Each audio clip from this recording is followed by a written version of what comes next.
رات دیوانی case number 39 Tania Tahir novel. پہلے مردوں کو ہوتی ہے، وہ منہ بنا کر بولی۔ کیوں؟ عورتوں کو کوئی خاص تکلیف ہے اپنے شوہر سے محبت کرتے ہوئے؟ اچھی بلی تو ہوں میں، اب مجھ سے محبت بھی نہیں کرتے۔ وہ بہت فکر میں تھی۔ دارا اسے دیکھنے لگا۔ اگر محبت نہ کرتا تو آج تو میرے بچے کی ماں نہ بننے والی ہوتی۔ بے وقوف لڑکی، اس نے دل میں سوچا، جبکہ لبوں پر خاموشی تھی۔ میں سوچتا ہوں اس بارے میں۔ دارا نے ہنستے ہوئے بات ختم کی۔ جی نہیں، آپ کو جلد سے جلد مجھ سے محبت کرنی پڑے گی، بس۔ وہ منہ بنا کر بولی۔ اوکے، اور کوئی حکم؟ وہ ہنستے ہوئے پوچھنے لگا۔ نہیں، فی الحال تو کوئی نہیں، بس فی الحال یہی کہنا تھا۔ دارا نے ریموٹ سائڈ پہ رکھا۔ وہ بالکل اس کے پاس بیٹھی تھی۔ اچھا، دارا، میں کہہ رہی تھی کہ… وہ پھر سے بولتی کہ دارا نے اس کی گردن میں بازو حائل کیا اور اسے اپنی جانب کھینچ کر اس پر جھکا۔ انداز جنونی تھا، بے تحاشا۔ وہ شدت سے اس کی سانسوں کی ہمواری لوٹ گیا تھا۔ بارے کے ہاتھ اپنی گردن پر رکھ کر وہ بہت مسروریت سے اس کو بھی اپنے بس میں کر لینا چاہتا تھا۔ بارے اس کے قبضے میں بس ایک لمحے میں آ گئی تھی۔ وہ دونوں ہی گم ہو گئے تھے، جیسے خود میں۔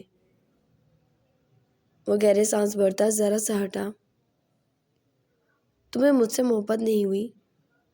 وہ اس کے چہرے کو اپنی گرم انگلیوں سے چھوتا بھاری سانسوں سے بولا۔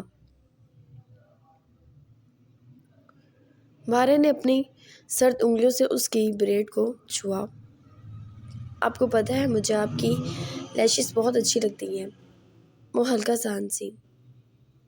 وٹ دا ہیل، میں کوئی لڑکی ہوں جو ایسے مجھ میں چیزیں پسند کر رہی ہو؟ وہ دور ہوا۔ یہ سچ ہے۔ نہیں، تمہیں میرے دل سے پرابلم ہے، وہ گھور کر بولا۔ وہ نفی میں زور زور سے سر ہلانے لگی۔ مجھے آپ کی آنکھیں بھی بہت اچھی لگتی ہیں، یہ بڑی بڑی ہیں، مجھ سے بھی زیادہ، اور جب آپ میرے علاوہ کسی کو گھورتے ہیں تو بہت ڈیشنگ لگتے ہیں۔ دارا اس کی تعریفوں پر حیرانگی سے اسے دیکھنے لگا۔ اچھا، تم میرے ہونٹوں کے بارے میں بھی کچھ بتا دو۔ وہ بے باکی سے آئی برو جھکا کر اس سے پوچھنے لگا۔ باہر سر جھکا گئی۔ دارا نے ایک دم اس کی کلائی پکڑ کر موڑ دی۔ سوال یہ ہے کہ تم مجھ سے محبت کرتی ہو یا نہیں؟ وہ اس کے کان کے قریب بولا۔ ڈر لگتا ہے دارا۔ وہ پھر سے اسی ٹراما میں چلی گئی۔ کس سے؟ وہ حیران ہوا۔ اگر آپ نے مجھے چھوڑ دیا تو؟ دارا کی گرفت اس کی کلائی پہ ڈھیلی ہو گئی۔ تم یہ ساری باتیں اتنے سے دماغ میں رکھ کیسے لیتی ہو؟ مجھے تم سے محبت ہو یا نہ ہو، میں تمہیں چھوڑوں گا نہیں، سوال ہی پیدا نہیں ہوتا۔ اس نے اس کی گردن میں بازو حائل کر لیا۔ بہاریں سیدھی ہو گئی۔ پھر مجھے آپ سے بے حد محبت ہے، آپ کی آنکھوں سے، آپ کے چہرے سے، آپ کے لاپرواہ دل سے۔ شاید اس وقت سے جب ہماری شادی ہوئی، جب آپ مجھے لینے نہیں آئے، لیکن میں پھر بھی آپ کے گھر آ گئی۔ شاید اسی وقت سے میرے دل میں آپ تھے، مگر مجھے غصہ آتا تھا۔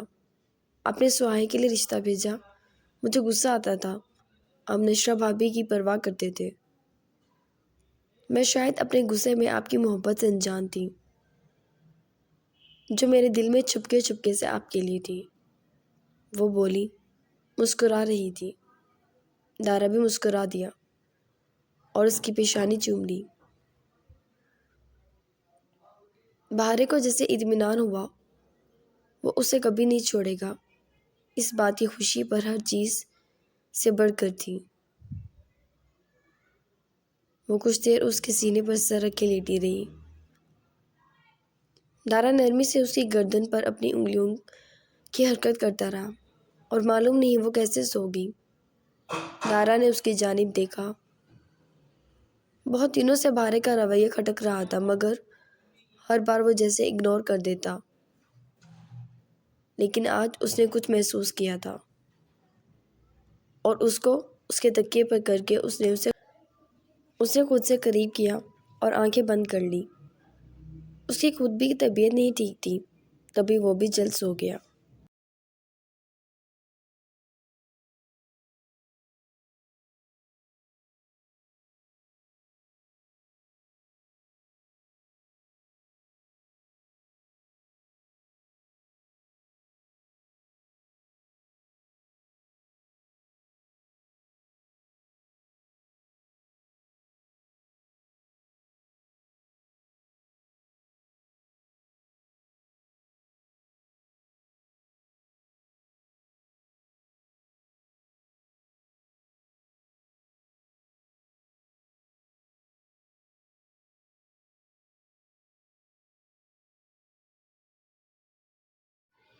سہائے ناشتہ بنا کے باہر آئی تو نصرت جو کچن میں داخل ہو رہی تھی اسے مسکرا کر سلام کیا۔ نصرت نے سر ہلا کر جواب دیا۔ نصرت کا رویہ سہائے کو کچھ عجیب سا لگا۔ چچی آپ کی طبیعت ٹھیک ہے؟ وہ بولی تو نصرت نے اسے بیٹھنے کا اشارہ کیا۔ وہ اسے کافی دنوں سے بات کرنا چاہ رہی تھی۔ سہائے بیٹھ گئی۔ سہائے بیٹا، میں چاہ رہی تھی کہ تم ڈاکٹر کے پاس چلی جاؤ۔ دیکھو کتنا وقت ہو گیا، خوشخبری کی کوئی خبر نہیں ملی۔ ماشاءاللہ بارے کے ساتھ ہی تمہاری بھی شادی ہوئی ہے۔ بیٹا برا نہ ماننا میری بات کا، ڈاکٹر کے پاس چلی جاؤ۔ تم کہو تو میں بھی تمہارے ساتھ چل لوں گی۔ نصرت نے کہا تو سہائے کے بیٹھے بیٹھے ہاتھ کانپنے لگے۔ وہ ان باتوں سے کیوں انجان گھوم رہی تھی، اور بالآخر اسے یہ سوال ہو ہی گیا۔ وہ سر جھکائے بیٹھی ہی رہی۔ میں جانتی ہوں میری گود میں اللہ نے ایک کے بعد دوسری اولاد نہیں ڈالی، مگر میں چاہتی ہوں میرے بیٹے کے بہت سارے بچے ہوں، اور اسے بھی بچے بہت پسند ہیں۔ تم بیٹا اپنے ارتاش کے لیے ہی چلی جاؤ۔ وہ نرمی سے بولی تو سہائے نے سر ہلا دیا۔ جی چچی میں چلی جاتی ہوں، وہ ہلکی آواز میں بولی۔ آواز کہیں دھنس سی گئی تھی۔ ارتاش کو مت بتانا، نصرت نے کہا تو وہ سر ہلا کے اوپر چلی گئی، جبکہ فرزانہ جو اپنے کمرے سے نکل رہی تھی نصرت کی ساری بات سن چکی تھی۔ پریشانی سے دوبارہ کمرے میں آ گئی۔ بھارے اور سہائے کی شادی ساتھ ہی ہوئی تھی، اور ماشاءاللہ بھارے کے یہاں خوشخبری تھی جبکہ سہائے کے نہیں۔ اس نے خود ہی سوچا تھا کہ وہ اسے ڈاکٹر پہ لے کر جائے گی۔ شہروز رات لیٹ واپس لوٹا۔ نشرہ حالانکہ اس کا انتظار کر رہی تھی، مگر اس کی آنکھ لگ گئی۔ شہروز نے اسے بیڈ پہ سوئے ہوئے دیکھا اور خود صوفے پہ بیٹھ گیا۔ اگر ایک منٹ کے لیے اس کی جگہ پہ کوئی آ کر سوچتا تو شاید ان دنوں میں اس کو ملنے والی تکلیف کو محسوس کر سکتا۔ چند دن پہلے وہ ایک میٹنگ کے لیے لنچ پہ گیا تھا، اور وہاں اسے اپنا دوست مل گیا، وہ دوست جس نے شہروز کے ساتھ اپلائی کیا تھا، جو صلاحیت خود اس میں بھی تھی۔ وہ نامکمل اور ادھورا صلاحیت کے ساتھ اپنے دوست کے سامنے بیٹھا تھا، جو ملک کے نامور انجینئرز میں سے ایک تھا، جبکہ وہ بس ایک کپڑے کی کمپنی کا حصہ دار۔ دیکھا جاتا تو ہر چیز میں مصلحت ہوتی ہے۔ وہ بہتروں سے بہتر تھا، بہت خوبصورت زندگی گزار رہا تھا۔ اس کے پاس کسی چیز کی تنگی قلت نہیں تھی، مگر جب سب ہو تو شوق کی دھن چڑھ جاتی ہے، اور اس کے بعد اپنے علاوہ کوئی بے بس مجبور بے کس نہیں لگتا، اور یہی سب کچھ اس کے ساتھ ہو رہا تھا۔ جب اس کے دوست نے شہروز کی جانب اشارہ کر کے کہا، وہ بہت بریلینٹ اسٹوڈنٹ رہا ہے، اور جس کمپنی کے ساتھ وہ میٹنگ کرنے گیا تھا اگر وہ اس کو نہ بھی بلاتے تو شہروز بھی بہت اچھا انہیں اس بلڈنگ کی کنسٹرکشن کے بارے میں گائیڈ کرتا، مگر مقابل بیٹھے لوگوں نے شہروز کی بات یا صلاحیت کو رتی بھی اہمیت نہیں دی۔ وہ فقط ان سے کپڑا لینے والے تھے، اور وہ انسان جس چیز میں دلچسپی نہیں رکھتا تھا بیٹھا ہوا تھا وہ بیچ رہا تھا، جبکہ اگر وہ سامنے بیٹھے آدمی کو دیکھتا تو وہ شہروز سے بہت زیادہ بہتر لگ رہا تھا۔ اس کی بات، اس کا گائیڈ کرنا، ہر چیز میں پرفیکشن اور بیلنس تھا، اور اس کی زندگی شادی اور بچے میں پھنسی ہوئی تھی۔ اپنے خوابوں کے نزدیک آ کر اسے چھو نہ سکے، وہ خواب ساری زندگی سینے پہ انگاروں کی طرح پڑے رہتے ہیں، اور یہی سب کچھ اس کے ساتھ ہو رہا تھا۔ وہ آج سارا دن بہت بیزار ہو چکا تھا، اٹھ کر شاور لینے چلا گیا، حالانکہ کافی سردی تھی، اور اس سردی میں شاور کی آواز پر نشرا کی آنکھ کھل گئی۔ اسے محسوس ہو گیا یہ شہروز ہی ہے۔ وہ اٹھی اور کمرے سے باہر چلی گئی، اس کے لیے کچھ کھانے کو لینے کے لیے۔ شہروز شاور لے کے نکلا، بیزاری سے خالی بستر دیکھا اور یوں ہی بستر پر لیٹ گیا۔ تقریباً 10 منٹ بعد کمرے میں ہلچل محسوس ہوئی تھی۔ اس نے سر اٹھا کر نہیں دیکھا، معلوم تھا کہ کون ہو سکتا ہے۔ آپ کھانا کھا لیں، صبح بھی ناشتہ کیے بنا ہی نکلے تھے، وہ بولی۔ شہروز نے آنکھوں پر ہاتھ دھر لیا۔ مجھے سونا ہے، میرا سر نہ کھاؤ، 2 لفظی جواب دے کے وہ چپ ہو گیا۔ نشرا کی آنکھیں پھر بھر گئی۔ میں دارا کو کل خود جا کر ڈانٹوں گی، آپ خفا نہ ہو پلیز، وہ بولی، لہجہ نم نم تھا۔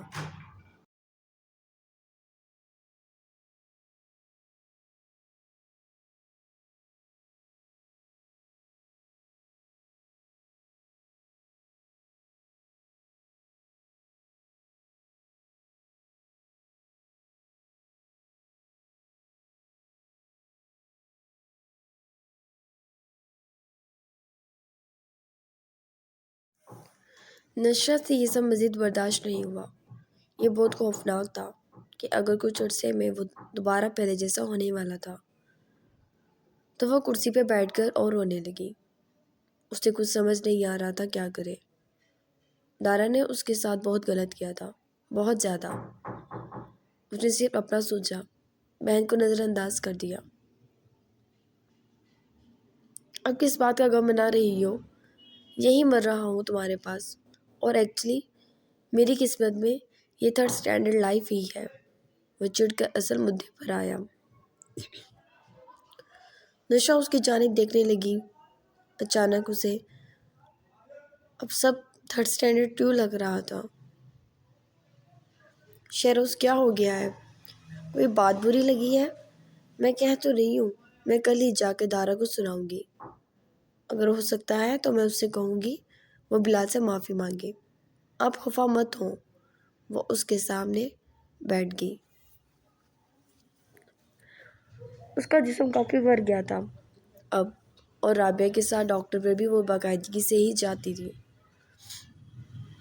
مجھے سونا ہے، اپنا منہ بند کر کے خود بھی سو جاؤ، اور مجھے بھی سونے دو، وہ تلخی سے کہہ کے لیٹ گیا۔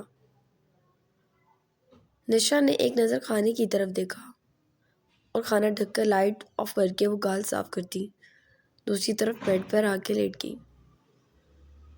وہ پھر سے بدل گیا تھا، یہی بار بار بات دماغ پہ آ رہی تھی، اور اسی بات نے اسے چین سے سونے نہیں دیا تھا۔ جبکہ کچھ دیر بعد شہروز سو گیا۔ بھابھی، آپ کو بھائی کے ساتھ اپنا برائڈل ڈریس لینے جانا چاہیے، ایڈی نے ورشا سے کہا، جبکہ ورشا نے نفی میں سر ہلا دیا۔ رہنے دو، جب ہم لوگ جا رہے ہیں تو ان کا کیا کام ہے بھلا؟ وہ بولی۔ اینی نے پیشانی پہ ہاتھ مارا۔ میری کوئی نند ہوتی اور مجھے ایسے آفر کرتی تو میں اڑتی اڑتی چلی جاتی۔ ایک آپ ہیں، رکے ذرا، میں آپ کو توماس بھائی کے ساتھ ہی بھیجوں گی۔ وہ جلدی سے نیچے آئی اور فرزانہ کے کمرے میں گھس گئی۔ امی آپ بھائی سے کہیں وہ بھابھی کو برائڈل ڈریس کو دلوائے۔ اینی بولی تو فرزانہ نے اس کی طرف دیکھا۔ ہاں تم ایسا کرو، ماس کو خود کہہ دو میں ذرا سہائے کو ڈاکٹر کے پاس لے جاؤں۔ فرزانہ کو بیٹی کی فکر بہت تھی۔ کیوں سہائے کو کیا ہوا ہے؟ اچھی بلی تو تھی، اینی بولی، جبکہ فرزانہ نے نفی میں سر ہلاتے اسے وہاں سے جانے کا کہا، اور اینی سر جھٹک کر باہر نکلی اور ماس کے پاس آ گئی۔ وہاں سب ہی تھے اور ماس کچھ کھانے میں مصروف تھا۔ سبھی شادی کی تیاریاں ساتھ کے ساتھ کر رہے تھے۔ بھیا بھابھی کا برائڈل ڈریس رہتا ہے، آپ بھابھی کو ساتھ لے جائیں اور دلا کے لائیں، وہ بولی۔ ماس نے نظر اٹھا کر اس کی طرف دیکھا۔ بیزی ہوں آج میں، اور تم لوگوں نے جب سب خود لیا ہے تو اب یہ شوشہ کیوں؟ وہ بولا۔ وہ خود سے ہی ناراض تھا ورشا سے، تبھی اس طرح بولا تھا۔ اینی کا موڈ ہی خراب ہو گیا۔ عجیب لوگ ہیں یہ بھی۔ بلال تو دکھائی بھی نہیں دے رہا تھا، جب ابھی ان کی قوالی نائٹ 2 دن بعد کی تھی، مگر بلال کو بالکل بھی احساس نہیں تھا۔ لیکن اگر بلال کو نہیں تھا تو ماس کو تو ہونا چاہیے تھا۔ بھیا یار کتنی غلط بات ہے، شادی ہوتی پہلی بار ہے اور آپ لوگ تو ایسے بورت پلا رہے ہیں جسے 2-4 شادیاں کرنی ہیں۔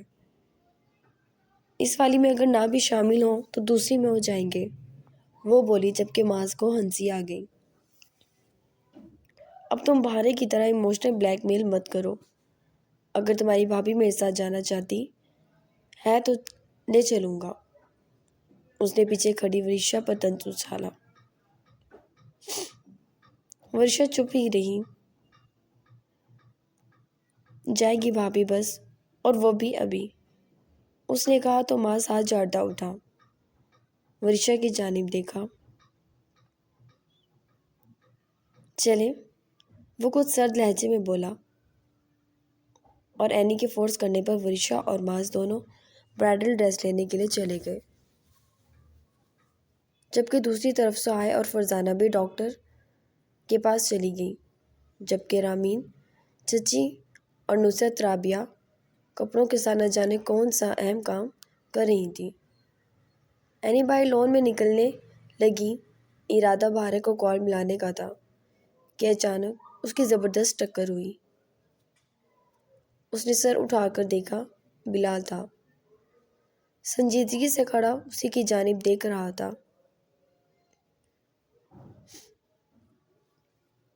وہ ایک دم سٹپٹا کر دور ہوئی۔